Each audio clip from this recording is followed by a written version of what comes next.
Voilà, prenez place. J'aimerais prendre le livre des Actes, à partir du chapitre 9 et du verset 1. J'aimerais décortiquer un petit peu ce passage, ce message. Il y a énormément de choses à dire, mais en introduction, je dirais que le thème de mon message, c'est de la haine à la vie. De la haine à la vie. Alors j'avais mis toutes sortes de sujets. J'ai dit à mes filles, qu'est-ce que vous pensez de ce sujet? Qu'est-ce que vous pensez de ce thème? Pardon. Au début, je m'étais dit peut-être un fanatique, du fanatisme au christianisme. Je me suis dit, bon, si je commence à prendre des thèmes comme ça, je vais avoir tout le monde sur le dos. Hein, mais quelque part, c'est aussi ça. Du fanatisme au christianisme. Ou alors de la haine à l'amour. Ou alors du fanatisme à la vie. Il y a toutes sortes de définitions ou de thèmes que nous pourrions prendre dans ce texte, mais j'aimerais parler de l'apôtre Paul, ce Paul qui n'a pas toujours été Paul, qui était avant d'être Paul un Saul de Tarse, un homme qui habitait à Tarse en Cilicie, un homme qui était un religieux. Il avait tellement de caractéristiques cet homme, mais il avait une caractéristique particulière, c'est qu'il haïssait les chrétiens. Il n'aimait pas les chrétiens. J'ai appris cette semaine, où j'ai lu ça sur les réseaux, je ne sais pas, peut-être quelqu'un pourra me le confirmer ou ne pas le confirmer, mais j'ai appris qu'il y a un élève cette semaine qui a été insulté de sale chrétien. Qui a entendu ça à Villeurbanne? Hein, c'est ça, hein? Voilà, il a été traité de sale chrétien. Donc, c'est vrai. Est-ce que tu peux me mettre un tout petit peu plus fort en retour, peut-être? Donc, bon, apparemment, ils ont dit que c'était pas vraiment très, très grave. Par contre, il faut surtout faire attention si nous traitons les autres religions. Ça, c'est une évidence. Par contre, qu'on dise que vous êtes un sale chrétien, bon. Eh bien, cet homme-là avait une haine farouche contre le christianisme, ou je dirais qu'il avait une haine farouche surtout contre Jésus. Je rappelle simplement que la Bible nous dit que Jésus est le chemin, la vérité et la vie. Nul ne vient au Père que par moi, a dit Jésus. Et cet homme était dès les premiers versets, nous voyons qu'il était animé d'une haine, comment je pourrais dire, oui, d'une haine farouche contre tous ceux qui osaient proclamer que Jésus-Christ était Seigneur. Et c'est vrai que certains, s'ils étaient là ce matin, je pense qu'ils auraient les cheveux qui se redresseraient sur la tête, ou peut-être que, eh bien, ils nous auraient pas laissé continuer longtemps à déclarer que Jésus est Seigneur. Mais nous déclarons que Jésus est Seigneur, malgré ce que beaucoup peuvent dire. Aujourd'hui, nous savons que le seul chemin, c'est Jésus. Il n'y a pas plusieurs chemins, il y a un seul chemin. Et le chemin qui mène à la vie éternelle, c'est Jésus qui est la porte, qui est le chemin, qui est le médiateur, qui est le réconciliateur entre Dieu et les hommes. Il est le Fils de Dieu, il est le Roi des rois, il est le Seigneur des seigneurs, il est l'alpha et l'oméga, le commencement et la fin. Je ne vais pas tous vous les faire, mais il est le Fils de Dieu. Il est le Roi des rois. Amen. Mais il y avait cet homme, Saul. Il est dit au verset 1 du chapitre 9, il respirait la menace et le meurtre. Waouh! Alors c'est vrai que lorsque nous croisons ce genre de personnage, hein, en général, on a tendance à faire profil bas, à foncer, à faire en sorte de pas trop le côtoyer. Mais si les gens autour, ou les croyants, ou certains chrétiens autour évitaient de le côtoyer, je dirais que Jésus l'avait identifié. Jésus l'avait, comme on dit souvent dans certains endroits, il avait été localisé. C'est ça, hein? Il a été localisé. Jésus l'avait repéré. Hein, on sait que, eh bien, il a participé au meurtre d'Étienne. Hein, Étienne, c'était un homme rempli du Saint-Esprit, où la puissance du Saint-Esprit s'est manifestée par des signes, des prodiges, des miracles, des guérisons. Il s'est passé toutes sortes de choses au travers, eh bien, des mains d'Étienne. C'était un diacre qui accomplissait des miracles incroyables. Il imposait les mains aux malades et les malades étaient guéris d'une certaine manière. C'était fabuleux. Et cet homme-là a vu les miracles que Étienne a pu faire, mais cet homme avait une haine pour celui qui était en lui. Et cet homme, ça ne voulait pas dire qu'il n'aimait pas Dieu. Il aimait Dieu, mais il aimait Dieu d'une certaine façon. Il aimait Dieu, non pas comme il fallait aimer Dieu, mais il aimait Dieu d'une manière charnelle et non spirituelle. Il est dit que il est respiré. Il respirait la menace. Je ne sais pas quel effet ça vous fait, mais regarde ton voisin et regarde-le respirer. Et chaque fois qu'il respire, tu te dis, ça sent le meurtre. Ça sent le meurtre, ça sent le meurtre, ça sent le meurtre, ça sent le meurtre. Vous imaginez? Il respirait la menace et le meurtre. C'est dire de quelle haine cet homme-là était animé. En plus, on sait que Paul veut dire petit. C'était pas un homme d'une grande taille. C'est vrai que quand on lit la vie de Paul ou on lit l'histoire de l'apôtre Paul, on a l'impression que Paul était un grand gaillard où il faisait 1,95 m, il avait des paluches comme un je sais pas quoi. Non, Paul veut dire petit. C'était un petit bonhomme, mais qui respirait la menace et le meurtre. Je me rappelle un jour, lorsque j'étais dans une assemblée où j'avais organisé des nuits de prière et j'organisais des nuits de prière, je me rappelle, il y avait un petit gars, il était vraiment petit, menu, mais il respirait la violence, ce gars-là. Et souvent, quand j'organisais ces réunions, c'est dire comment le Saint-Esprit me conduisait, souvent je priais par rapport à l'esprit de violence. Je te dis quand même, tu vas à une réunion de prière et toi tu lis l'esprit de violence à une réunion de prière. Et un soir, nous étions à la prière, je ne sais pas si Ludo était là ce soir-là, mais et c'était une nuit. Et puis vers minuit, à un moment donné, j'entends BAO! Et ce gars-là, il y avait un gars, il a mis un grand coup de poing dans la figure à celui qui était assis à côté de lui. Et là, je me dis, Seigneur, mais c'est quoi ce truc? Et là, le Saint-Esprit me rappelle, il me dit, tu vois, tu n'as pas lié l'esprit de violence qu'animait cet homme. Et tu peux être tout petit, tu peux être tout maigre, mais tu peux transpirer la menace et le meurtre. Tu peux transpirer des choses qui sont à l'antipode de l'évangile. Bon, il est évident qu'on l'a pris, on l'a mis dehors, mais quelque temps après, quand il a fallu le revoir, je lui ai dit, mais tu dois être libéré de cet esprit qui t'anime. Tu dois être dégagé de cet esprit-là. Parce que ce que tu respires n'est pas sain, n'est pas bon.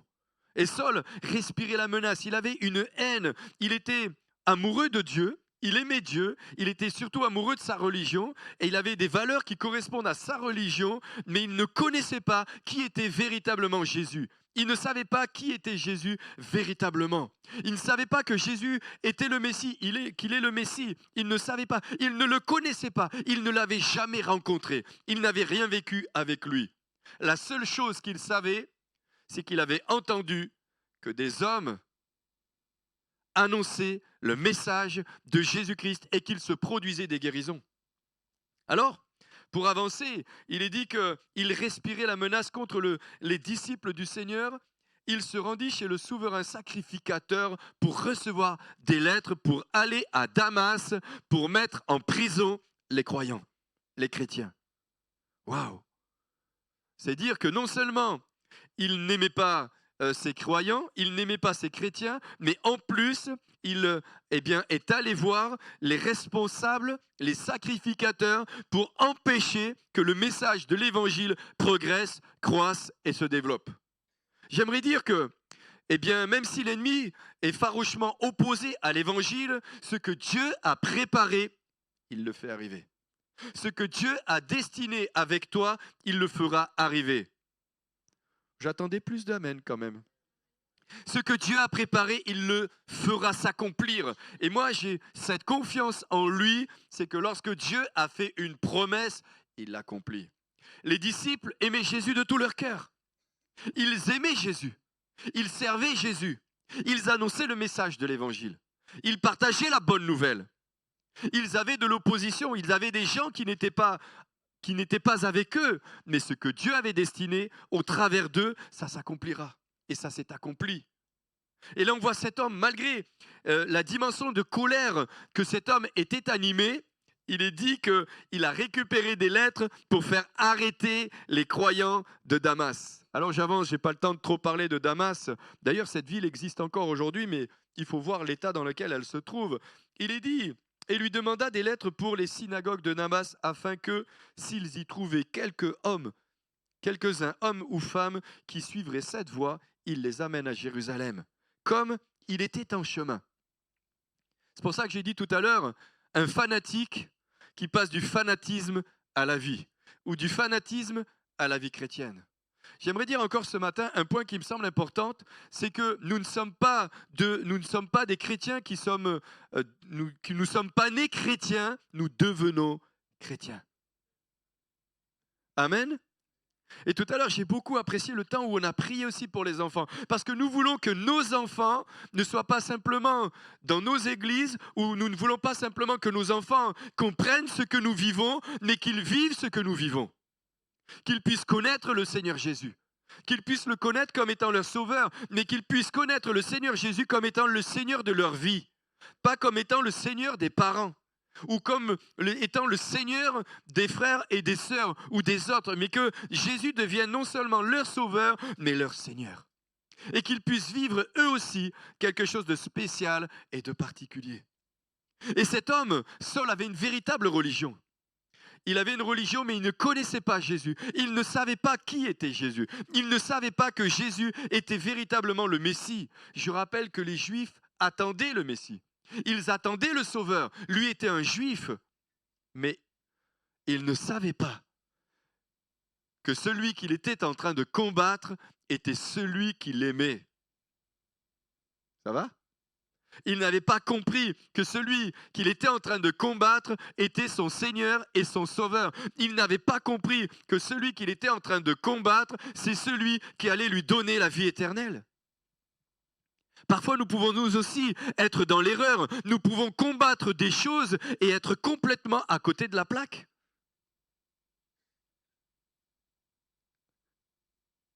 J'aurais pu prendre comme titre aussi de message ou de thème un changement de vie radical, de la mort à la vie.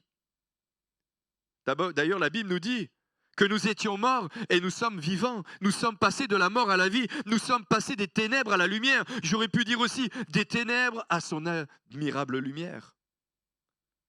Je me souviens, cette nuit où j'ai rencontré le Seigneur Jésus, j'ai vu cette immense lumière qui est descendue non seulement sur moi, mais qui est descendue à l'intérieur de moi. Ma vie avait changé littéralement. Je ne savais pas que Jésus était la lumière. Je ne savais pas. Je l'ai appris à ce moment-là. Je ne savais pas qu'il était le Fils de Dieu. Je l'ai découvert. Je ne savais pas non plus que j'étais dans le péché. Je l'ai découvert à ce moment-là aussi. Mais ma vie a changé. J'aimerais vous poser la question, est-ce que votre vie a changé à un moment donné? Amen. Alors c'est vrai que les enfants de chrétiens, c'est beaucoup plus doux, à part ceux qui sont vraiment partis et qui sont revenus. Mais en général, c'est plus doux, c'est plus soft, comme j'ai envie de dire. Mais nous qui étions très loin, ça doit être radical. Tu ne peux pas, à un moment donné, avoir rencontré Jésus et vivre comme tu as toujours vécu. C'est impossible. Si tu dis que tu as rencontré Jésus et qu'il ne s'est jamais rien passé, prie pour la nouvelle naissance. Prie pour qu'il se passe quelque chose de spécial et de particulier. Ça peut être diverses choses, mais prie pour qu'il se passe quelque chose. Il était sur la route de Damas. Et il est dit comme, au verset 3, comme il était en chemin et qu'il approchait de Damas, tout à coup, une lumière venant du ciel resplendit autour de lui. Une lumière venant du ciel. Je ne sais pas si vous avez déjà médité ce texte et ce passage, mais une lumière est venue du ciel. Waouh! C'est comme si on éteint toutes les lumières et d'un coup, paf, il y a quelque chose qui descend. Et puis, la lumière vient. Et puis, c'est là qu'il va commencer à vivre quelque chose d'extraordinaire. Il tomba par terre. Il entendit une voix qui lui disait « Saul, Saul, pourquoi me persécutes-tu » Il entend son prénom, il entend son nom.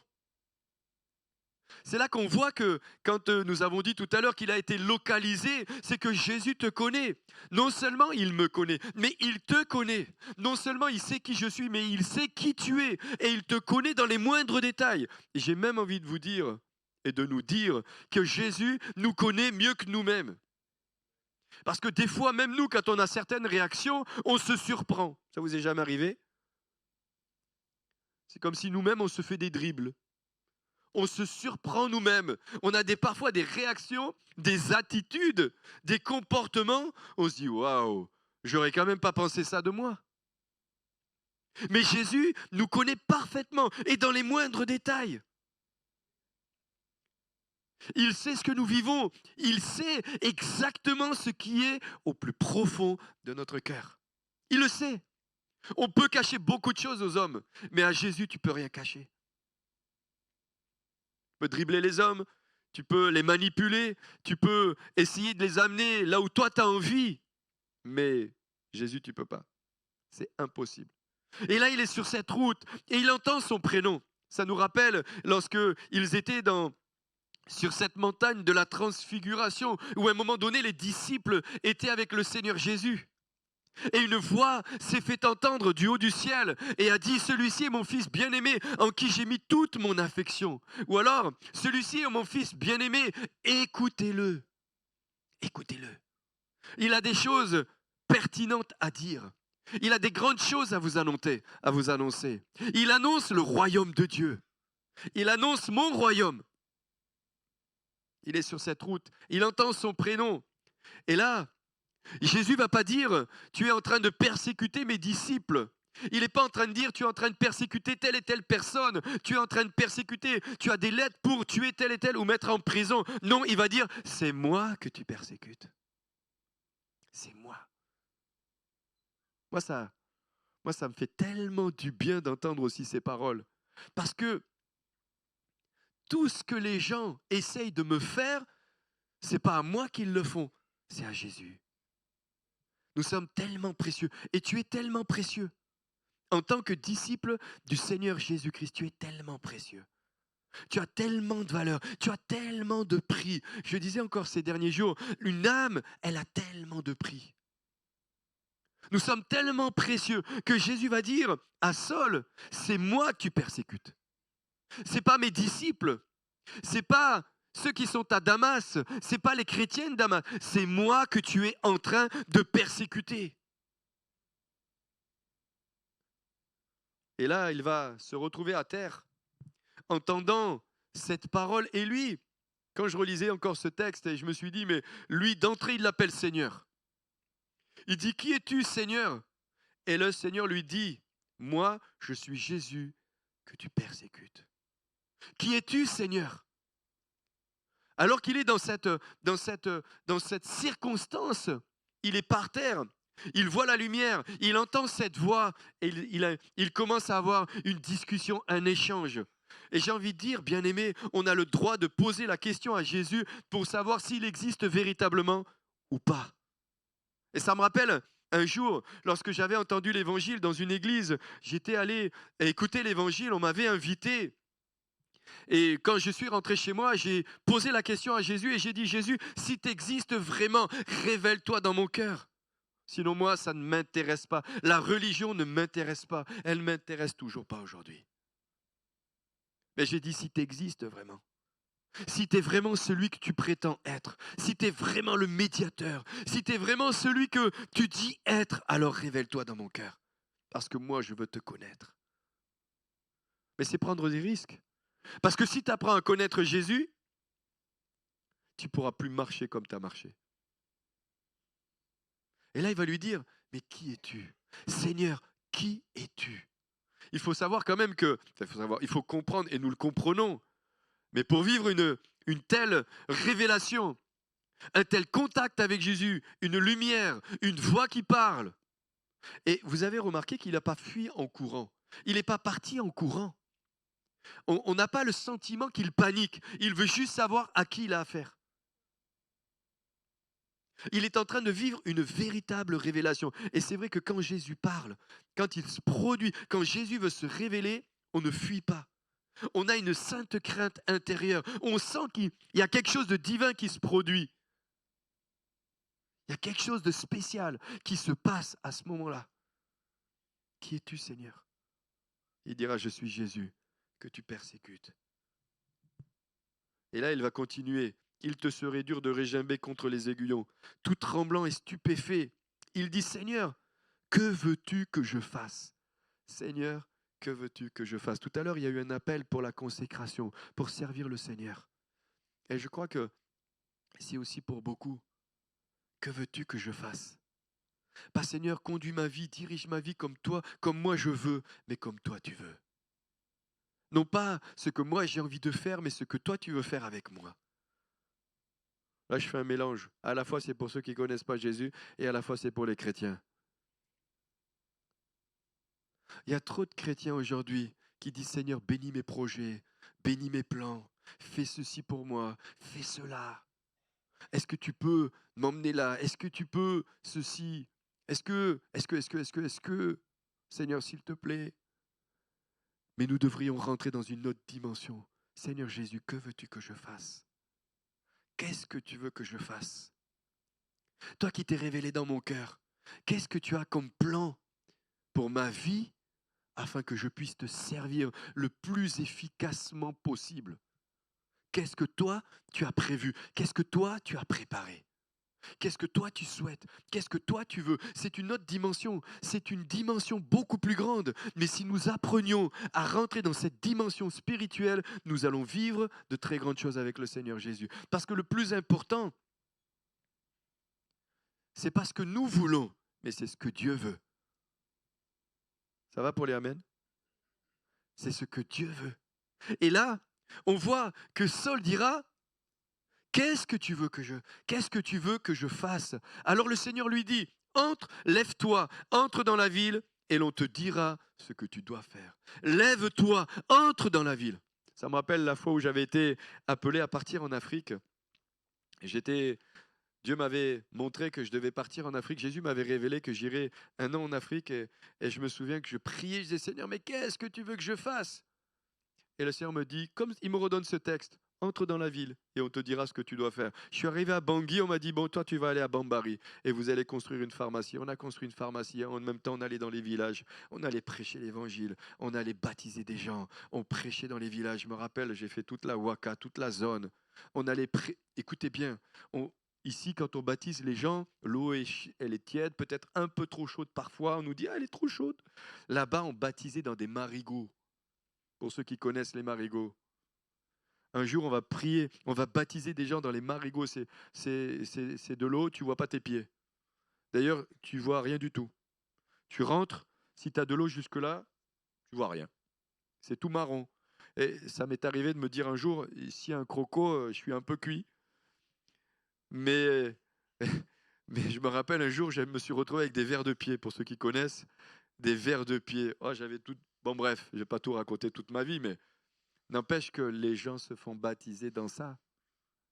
Ils acceptent le baptême dans ça. Et là, tu te dis, waouh, Seigneur, non pas ce que je veux, ce que toi tu veux.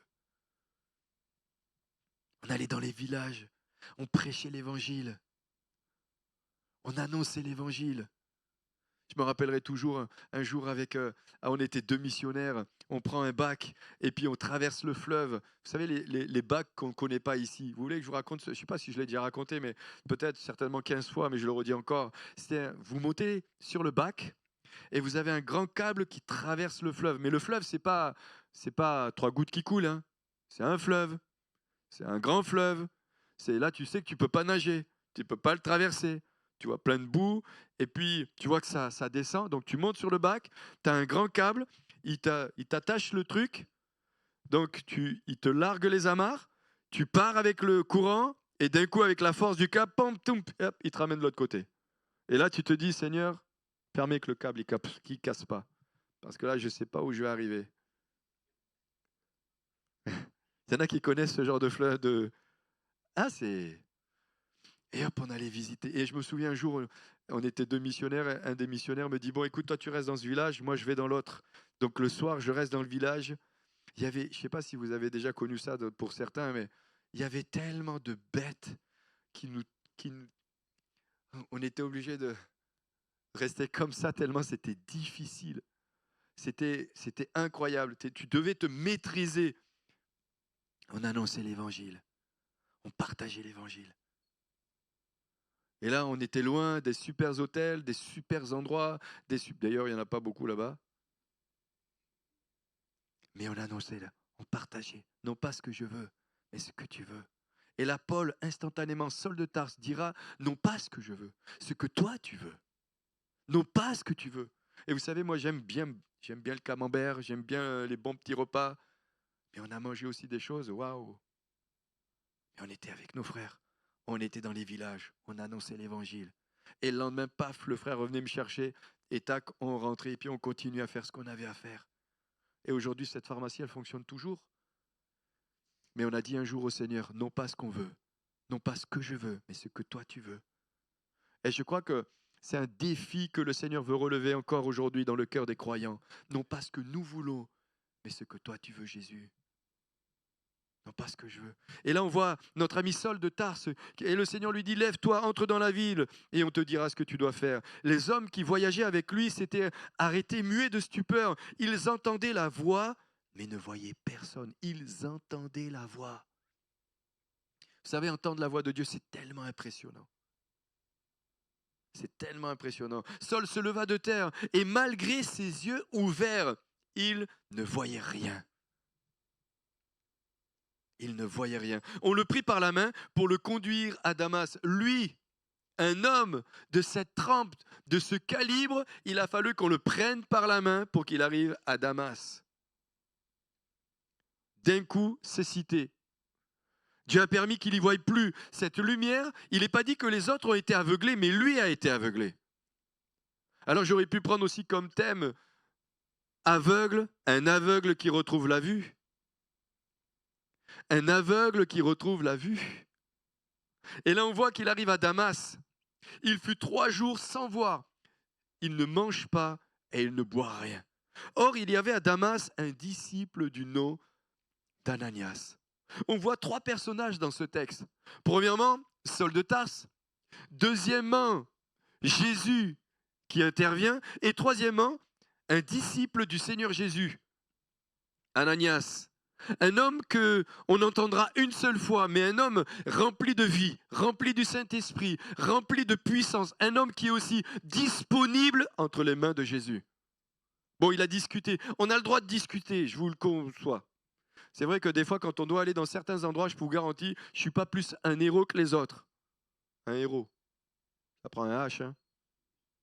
D'accord? Mais parce que quand il s'agit des fois d'aller dans certains endroits, eh ben, quand ça tire le soir, ou quand ça tire, ou quand tu sais que ça chauffe un peu, là tu te dis, Seigneur, comme une fois ça m'est arrivé, le Seigneur m'a posé la question, est-ce que tu es prêt à pu rentrer chez toi? Je dis, Seigneur, ça dépend, tout dépend de toi. C'est toi qui décides.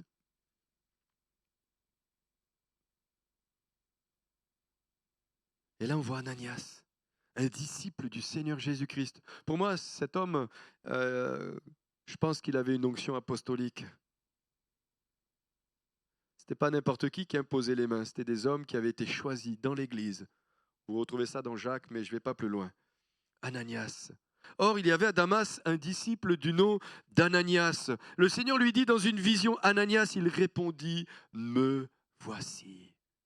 Il répondit, me voici. Ça nous rappelle notre merveilleux Samuel, où le Seigneur lui parle, Samuel, Samuel, il va dire, me voici. Et là, ce matin, nous pourrions dire, Adam, Adam, Adam, t'as pas dit me voici. Adam, ah, comment tu dis? Ah, me voici. Simon, ça c'est des petites voix, hein? Pauline, oh là, oh là là. Il y a des me voici, c'est... Bon, Seigneur, si tu peux utiliser quelqu'un d'autre, mais me voici quand même. Me voici. Me voici. Ananias, me voici. Saul, un persécuteur. Lui avait entendu parler de Saul. Il savait qui était Saul. Mais n'empêche qu'il dira quand même au Seigneur, me voici. Et là, on voit qu'il y a des moments où on a le droit de négocier avec le Seigneur. Il dira, le Seigneur lui dit, lève-toi, va dans la rue, appelez la droite et cherche dans la maison de Judas un homme, Saul, un nommé Saul de Tarse.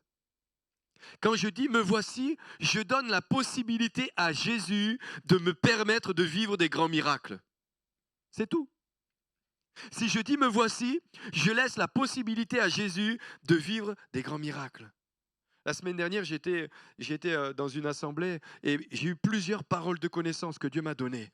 Et ce n'était pas une voix qui m'a parlé. À un moment donné, j'ai senti dans mon œil des piquements dans l'œil. Et je sens que l'Esprit de Dieu me dit, quelqu'un a problème à un œil. Et je partage. Et quelqu'un, après, la prière vient et dit, j'avais un problème dans l'œil. Ce matin, je ne pouvais pas ouvrir l'œil. J'avais l'œil tout rouge. Mais depuis la prière, j'ai été guéri. Me voici. Si je suis disponible ou disposé, je vais permettre à Jésus de vivre un miracle au travers de ma vie. Ananias va dire, me voici. Mais Dieu va lui dire exactement où est Saul de Tarse. Est-ce que nous sommes prêts? Est-ce que nous sommes prêts à dire nous aussi, Seigneur, je suis prêt à ce que tu me dises quelque chose que peut-être je n'ai pas envie d'entendre parce que tu veux que je vive un miracle incroyable avec toi. Ça va? Va. Et là, il va dire lève-toi. Là, on retrouve le mot lève-toi. Va dans la rue. C'est sûr que assis, c'est plus compliqué d'aller dans la rue. Donc il lui dit va dans la rue, appelez la droite et cherche dans la maison de Judas un nommé Saul de Tarse. Car il prie et il a vu en vision un homme du nom d'Ananias. Et là, on voit notre ami Saul de Tarse qui vient juste de rencontrer Jésus. Il est dans la prière et il a déjà des révélations. Et c'est pour dire encore, ne dites pas, nous ne sommes pas assez, nous n'avons pas assez d'années de conversion. Il venait juste de rencontrer le Seigneur, il est dans la prière et Dieu lui dit, un nommé Ananias va venir prier pour toi. Ça va? Waouh! C'est pour ça tout à l'heure nous avons prié pour nos jeunes. Nous voulons qu'ils soient utilisés entre les mains de Dieu. Nous voulons qu'ils puissent servir le Seigneur, qu'ils reçoivent et avec nous et ensemble, qu'ils puissent véritablement être des outils et des instruments entre les mains de Jésus. Car il prie et il a vu en vision un homme du nom d'Ananias qui entrait et lui imposait les mains afin qu'il recouvre la vue. Il a vu. Et Paul, ou Saul de Tarse, va recevoir dans la prière qu'un nommé Ananias va venir prier pour lui afin qu'il retrouve la guérison. Alors j'avance, parce que le temps passe. Ananias répondit, Seigneur, j'ai entendu dire par beaucoup de mal cet homme a fait à tes saints dans Jérusalem. Il a entendu. Et parfois, il ne faut pas écouter ce qu'on dit. Il y a des moments, il ne faut pas écouter ce que les gens disent, mais il faut écouter ce que le Saint-Esprit dit. Parce que si tu écoutes ce que les gens disent, eh ben, ça risque d'être grave parfois. Parce que parfois, les gens disent tellement de choses fausses. Vous savez, une réputation, ça se fait très facilement. Et Saul avait une réputation de meurtrier. Alors, il avait une réputation qui était à l'image de ce qu'il était, et c'est vrai. Mais n'empêche, on voit Ananias qui ne va pas se laisser faire, ou qui va négocier. Et il a ici de la part des principaux sacrificateurs le pouvoir de lier tous ceux qui invoquent son nom. Mais cet homme-là a été sensible à la voix du Saint-Esprit. Et il a voulu écouter jusqu'au bout ce que le Saint-Esprit voulait faire au travers de lui. Il dira, mais le Seigneur lui dit, va, car cet homme est pour moi un instrument de choix. Et là, on voit une révélation qu'il reçoit à nouveau. C'est ce que j'ai dit tout à l'heure. Il va permettre au Saint-Esprit de l'utiliser et il va vivre un miracle incroyable. Il reçoit encore une autre révélation. Non seulement il sait où il est, mais le Saint-Esprit lui révèle que cet homme-là a un appel sur sa vie. Un instrument de choix. Afin de porter mon salut, afin de porter mon nom devant les nations et les rois et devant le Fils d'Israël. Et je lui montrerai combien il faudra qu'il souffre pour mon nom. Là, cette deuxième partie, elle est un peu moins agréable. Mais je lui montrerai ce qu'il va devoir souffrir pour mon nom. Lui qui était un persécuteur, lui qui a persécuté les chrétiens, lui qui a persécuté qui persécutait les croyants, ou qui allait persécuter les croyants de Damas, qui a assisté au meurtre d'Étienne, il est passé de la haine à l'amour. Il est passé de la haine à l'amour. Il est passé du meurtre à la vie. Il est passé du désir de tuer au désir d'annoncer la bonne nouvelle du royaume de Dieu. Lui qui est passé de la haine, il est passé à la vie. Lui qui est passé de celui qui voulait tuer, il est passé à celui qui allait prier pour que les gens reçoivent le Messie, le Fils de Dieu, le Roi des rois et le Seigneur des seigneurs. Je lui montrerai combien il doit souffrir. Et il a compris rapidement ce à quoi il allait souffrir. Alors, Ananias partit. Et lorsqu'il fut arrivé à la maison, dans la maison, il imposa les mains de Saul et dit, Saul, mon frère, le Seigneur Jésus qui t'est apparu sur le chemin par lequel tu venais m'a envoyé pour que tu retrouves la vue et que tu sois rempli du Saint-Esprit. Waouh! Il sait où il habite. Il sait comment il s'appelle. Il reçoit qu'il a reçu un ministère. Il prie pour lui et les écailles de ses yeux tombent. Je ne sais pas si ça vous est déjà arrivé de prier pour des aveugles, mais quand tu vois un aveugle qui retrouve la vue, tu te dis waouh! Waouh! En plus, il prie pour un aveugle qui a retrouvé double vue. Il a retrouvé la vue spirituelle et il a trouvé la vue physique. Mais Ananias a prié pour lui afin qu'il retrouve la vue. Et on sent chez cet homme pas d'incrédulité. Il sait qu'il va prier, il va recevoir la vie. J'inviterai les musiciens à me rejoindre. Il va recevoir la vie. Il est dit au même instant. Ça ne s'est pas passé au bout de 1 heure, 3 heures, 4 heures, 10 heures. Il est dit au même instant. Il tomba de ses yeux comme des écailles et il recouvra la vue. Il se leva et fut baptisé. Il se leva et fut baptisé. Et après avoir pris de la nourriture, il retrouva des forces. Il resta quelques jours avec les disciples qui étaient à Damas. Et aussitôt, il se mit à prêcher Jésus dans les synagogues. J'aimerais conclure mon message en disant, quelle grâce d'avoir un tel Seigneur. Un Seigneur qui est capable d'avoir de l'amour pour celui qui a de la haine pour lui. Un Seigneur qui aime tellement l'humanité qu'il va aller chercher le pire des hommes. Un homme qui est rempli de haine, un homme qui lutte contre les croyants, un homme qui lutte contre les chrétiens, un homme qui lutte contre ses disciples. Jésus, rempli de compassion, rempli d'amour pour cet homme, va aller le chercher, va faire en sorte que cet homme, non seulement il devienne disciple de Jésus-Christ, mais il va devenir un ministère incroyable qui va écrire la moitié du Nouveau Testament. Ça, c'est l'amour de Jésus. Ça, c'est l'amour du Père. Ça, c'est l'amour de Dieu. Ça, c'est l'amour qui anime notre Seigneur. Mais c'est ce même amour qui doit nous animer. C'est ce même amour qui doit nous animer. Cet amour, cette compassion, cette miséricorde, cet amour d'aller toucher les âmes, d'aller chercher les âmes, d'aller chercher dans ce monde ceux qui se perdent. Cet amour qui nous pousse à aller chercher même les pires. Cet amour qui nous pousse à annoncer l'évangile. Et ce matin, j'ai envie de dire, Église de Jésus-Christ, où tu es? Où est l'Église du Seigneur? Je disais tout à l'heure à quelqu'un, un vendredi, il y a une semaine, je suis allé dans un endroit, il y avait, je vais pas citer, des voitures et des voitures et des voitures et des voitures. Et parfois à l'église, je me dis, mais ils sont où tous ceux qui ont le potentiel pour annoncer le message de l'évangile? Sont-ils encore couchés ce matin en se disant, bon, on ira peut-être la semaine prochaine?